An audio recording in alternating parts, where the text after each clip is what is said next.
परिचय। विद्यार्थियों, तैयार हो जाइए। आज हम शंकु परिच्छेद के बारे में पढ़ेंगे। क्या आपने कभी पहिया देखा है? उसका आकार कैसा होता है? हाँ, वह वृत्ताकार होता है। आप में से कितने लोगों के पास अपने घर में डिश टीवी है और क्या आप जानते हैं कि उसका आकार कैसा होता है? हाँ, वो परवलयाकार होता है। अच्छा, क्या आप जानते हैं कि पृथ्वी का सूर्य के चारों ओर घूमने का मार्ग क्या होता है? हाँ, वह दीर्घवृत्तीय होता है। तो अंततः कौन मुझे बताएगा कि इस वस्तु का आकार कैसा है? वह अति परवलयाकार है। इस पाठ में आप सीखेंगे कि इन आकारों का विश्लेषण कैसे करते हैं और विभिन्न वस्तुओं की परिकल्पना में इनकी क्या भूमिका है।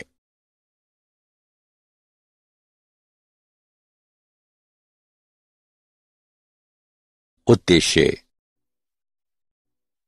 इस पाठ के अंत में आप निम्न करने में सक्षम हो जाएंगे। दिए गए केंद्र के निश्चित बिंदुओं से होकर जाने वाले वृत्त का समीकरण ज्ञात करना। दिए गए मापदंडों की सहायता से परवलय का समीकरण ज्ञात करने और उसके अक्ष और नाभि के निर्देशांकों को दर्शाना। दिए गए मापदंडों की सहायता से दीर्घवृत्त का समीकरण ज्ञात करना। दिए गए मापदंडों की सहायता से अति परवलय का समीकरण ज्ञात करना।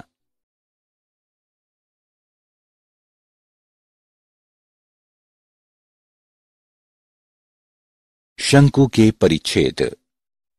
किसी शंक्वाकार सतह को एक समतल द्वारा परिच्छेदित करने से प्राप्त वक्रों को शंकव यानी कॉनिक सेक्शन कहते हैं। हम जानते हैं कि शंकु एक सतह या एक ठोस आकृति है जिसे एक रेखा गुजारकर बनाया जाता है, जिसमें रेखा हमेशा एक समतल को प्रतिच्छेदित करती है, जिसे नियता कहते हैं, और जिन स्थिर बिंदुओं से होकर गुजरती है उन्हें शीर्ष कहते हैं। अब हम एक लंब वृत्तीय शंकु के विभिन्न परिच्छेदों की चर्चा करेंगे। एक लंब वृत्तीय शंकु का एक समतल द्वारा प्राप्त परिच्छेद, जो कि उसके आधार के समानांतर होता है, वृत्त कहलाता है। एक लंब वृत्तीय शंकु एक समतल द्वारा प्राप्त परिच्छेद, जो कि शंकु की जनक के समानांतर होता है, परवलय कहलाता है। एक लंब वृत्तीय शंकु एक समतल द्वारा प्राप्त परिच्छेद, जो कि किसी भी जनक के समानांतर नहीं होता और न ही शंकु के अक्ष के लंबवत और न ही समानांतर होता है, दीर्घवृत्त कहलाता है। एक लंब वृत्तीय शंकु एक समतल द्वारा प्राप्त परिच्छेद, जो कि शंकु के अक्ष के समानांतर होता है, अति परवलय कहलाता है।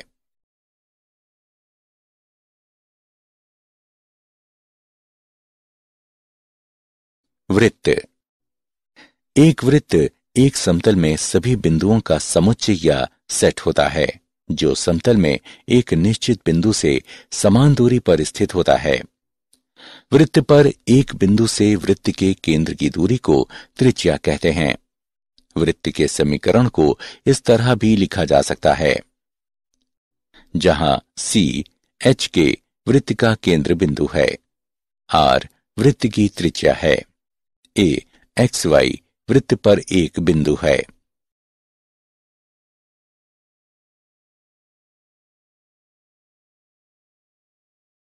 उदाहरण: केंद्र 3, 2 और त्रिज्या 7 से वृत्त का समीकरण ज्ञात कीजिए।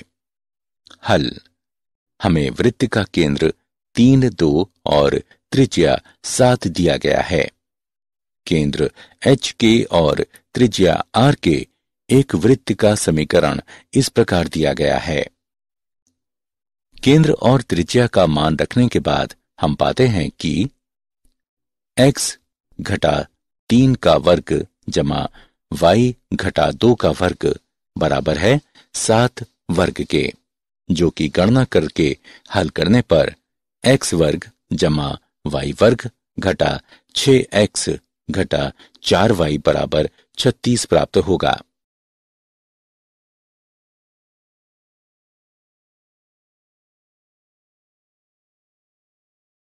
परवलय एक समतल वक्र का निर्माण एक लंब वृत्तीय शंकु के प्रतिच्छेदन द्वारा एवं एक शंकु के भाग के समानांतर एक समतल द्वारा अथवा एक निश्चित सरल रेखा से समान दूरी पर स्थित बिंदु जो कि रेखा पर स्थित नहीं है उसके द्वारा संकेंद्रक द्वारा होता है।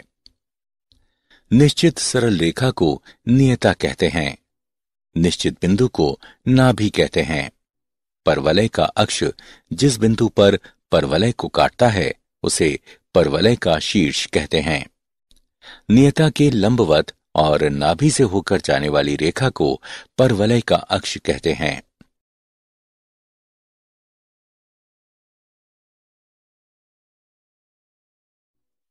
परवलय का मानक समीकरण।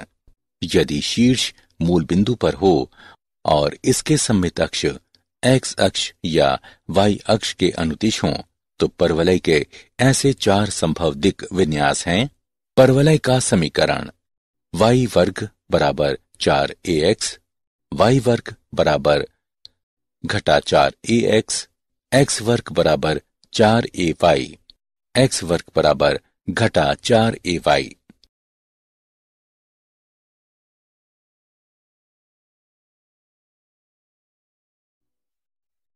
परवलय की नाभि से जाने वाली और परवलय की अक्ष के लंबवत रेखाखंड जिसके अंत बिंदु परवलय पर हों उसको परवलय की नाभि लंब जीवा कहते हैं। परवलय y वर्ग बराबर 4ax की नाभि लंब जीवा की लंबाई 4a है।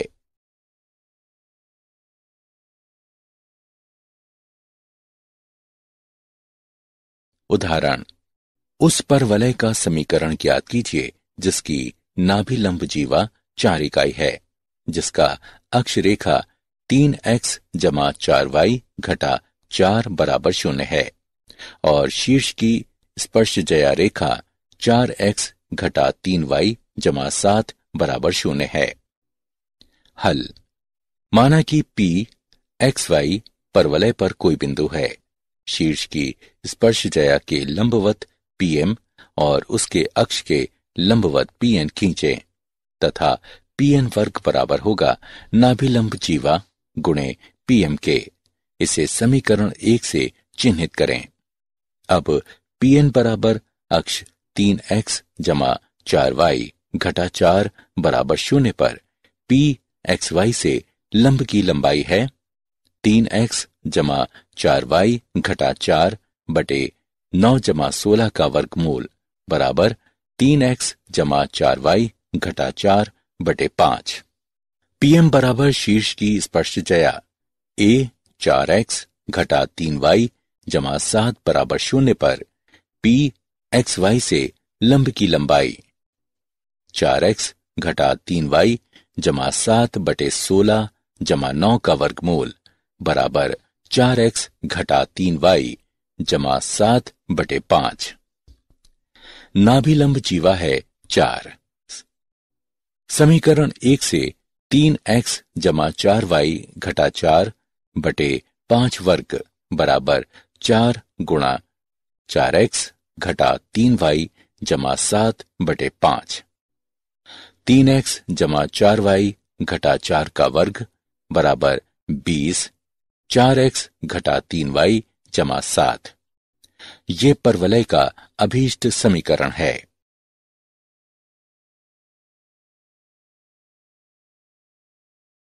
दीर्घवृत्त। एक दीर्घवृत्त एक तल के उन बिंदुओं का समुच्चय है जिनका तल में दो स्थिर बिंदुओं से दूरी का योग अचर होता है। दो स्थिर बिंदुओं को दीर्घवृत्त की नाभियां कहते हैं। नाभियों को मिलाने वाले रेखाखंड के मध्य बिंदु को दीर्घवृत्त का केंद्र कहते हैं। दीर्घवृत्त की नाभियों से जाने वाला रेखाखंड दीर्घ अक्ष यानी मेजर एक्सिस कहलाता है, जिसकी लंबाई 2a होती है। केंद्र से जाने वाला और दीर्घ अक्ष के लंबवत रेखाखंड लघु अक्ष यानी माइनर एक्सिस कहलाता है, जिसकी लंबाई 2b होती है। दीर्घ अक्ष के अंत बिंदुओं को दीर्घवृत्त के शीर्ष कहते हैं। नाभियों की दूरी को 2c से निरूपित किया जाता है। दीर्घवृत्त की उत्केंद्रता दीर्घवृत्त के केंद्र से नाभि और केंद्र से शीर्ष की दूरियों का अनुपात है, अर्थात E बराबर C/A।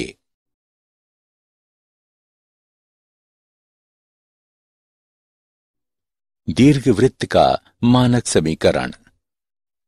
यदि दीर्घवृत्त का केंद्र मूल बिंदु पर हो और नाभियां x अक्ष या y अक्ष पर स्थित हों, तो ऐसे दो दिक् विन्यास हैं: x वर्ग बटा a वर्ग जमा y वर्ग बटे b वर्ग बराबर 1, x वर्ग बटे b वर्ग जमा y वर्ग बटे a वर्ग बराबर 1।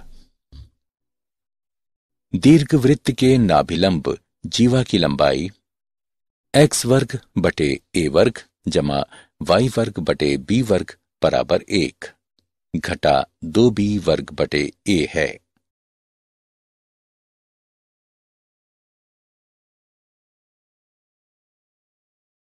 उदाहरण: यदि नाभिलंब जीवा की लंबाई नाभियों के बीच की दूरियों के बराबर हो, तो दीर्घवृत्त की उत्केंद्रता ज्ञात कीजिए।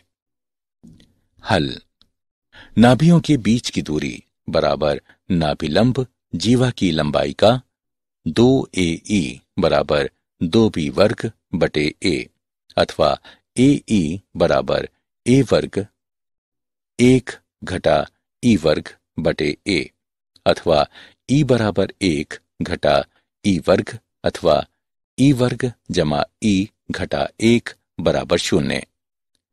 e बराबर घटा 1 जमा घटा 1 जमा 4 का वर्गमूल बटे 2 बराबर घटा 1 जमा घटा 5 का वर्गमूल बटे 2। दीर्घवृत्त के लिए 0 जो छोटा है ई से, 1 जो बड़ा है ई से। अस्वीकृत या उपेक्षित ई बराबर घटा 1 घटा 5 का वर्गमूल बटे 2 जो कि छोटा है 0 से। हमें प्राप्त होता है ई बराबर 5 का वर्गमूल घटा 1 बटे 2।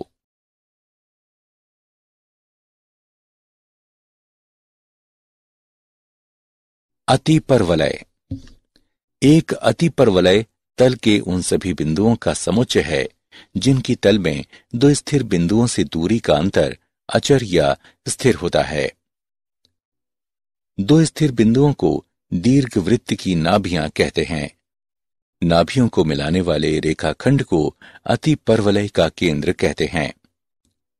नाभियों से गुजरने वाली रेखा को अनुप्रस्थ अक्ष यानी ट्रांसवर्स एक्सिस कहते हैं।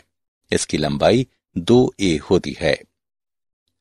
अनुप्रस्थ अक्ष के लंबवत और केंद्र से होकर गुजरने वाली रेखा को संयुग्मी अक्ष यानी कॉन्जुगेट एक्सिस कहते हैं। इसकी लंबाई 2b होती है। अतिपरवलय अनुप्रस्थ अक्ष को जिन बिंदुओं पर काटता है उन्हें अतिपरवलय का शीर्ष कहते हैं। दोनों नाभियों के बीच की दूरी को 2c से निरूपित करते हैं। अतिपरवलय की उत्केंद्रता अतिपरवलय के केंद्र से नाभि और केंद्र से शीर्ष की दूरियों का अनुपात है, अर्थात E बराबर C/A, चूंकि C बड़ा है और बराबर है A से।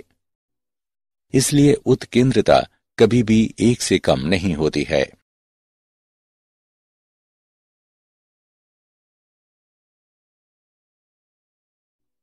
अतिपरवलय के मानक समीकरण। अतिपरवलय का केंद्र मूल बिंदु पर और नाभियां x अक्ष और y अक्ष पर स्थित हों, तो ऐसे दो दिक् विन्यास होंगे: x वर्ग बटे a वर्ग घटा y वर्ग बटे b वर्ग बराबर 1, y वर्ग बटे a वर्ग घटा x वर्ग बटे b वर्ग बराबर 1।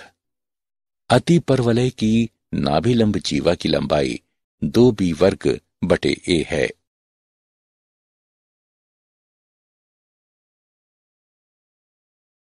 उदाहरण, यदि संयुग्मी अक्ष की लंबाई 5 हो और उनके नाभियों के बीच की दूरियां 13 हों तो अति परवलय का समीकरण ज्ञात कीजिए। हल। मान लीजिए कि अति परवलय का समीकरण x वर्ग बटे a वर्ग घटा y वर्ग बटे b वर्ग बराबर 1, संयुग्मी अक्ष बराबर 2b बराबर 5, b बराबर 5/2 है। नाभियों के बीच की दूरी बराबर 2ae बराबर 13, ae बराबर 13/2। अब b वर्ग बराबर a वर्ग e वर्ग घटा 1, a वर्ग जमा b वर्ग बराबर a वर्ग e वर्ग, a वर्ग जमा 5/2 का वर्ग बराबर 13/2 का वर्ग, a वर्ग बराबर 13/2 का वर्ग घटा 5/2 का वर्ग बराबर 36। अति परवलय का समीकरण x वर्ग बटे 36 घटा y वर्ग बटे 25/4 बराबर 1, अर्थात x वर्ग बटे 36 घटा 4y वर्ग बटे 25 बराबर 1।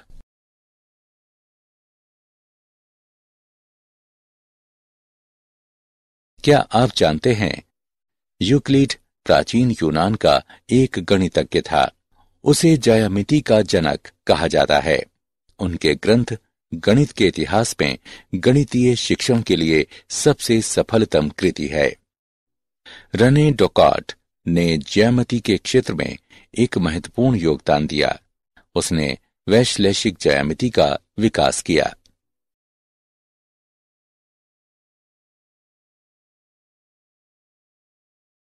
सारांश। आइए हमने जो कुछ सीखा है उसे संक्षेप में दोहराएं। वृत्त समतल के उन बिंदुओं का समुच्चय होता है जो तल के एक स्थिर बिंदु से समान दूरी पर होते हैं। केंद्र एच के और त्रिज्या आर के एक वृत्त का समीकरण है। एक परवलय तल के उन सभी बिंदुओं का समुच्चय है जो एक निश्चित सरल रेखा और तल के एक निश्चित बिंदु जो रेखा पर स्थित नहीं है उससे समान दूरी पर हैं। नाभियों a 0, a जो 0 से बड़ा है और नियता x बराबर घटा a के परवलय का समीकरण है। परवलय की नाभि से जाने वाली और परवलय की अक्ष के लंबवत रेखाखंड जिसके अंत बिंदु परवलय पर हों उसको परवलय की नाभि लंब जीवा कहते हैं। परवलय y वर्ग बराबर 4ax के नाभि लंब जीवा की लंबाई 4a है। एक दीर्घवृत्त तल के उन बिंदुओं का समुच्चय है जिनका तल में दो स्थिर बिंदुओं से दूरी का योग अचर होता है।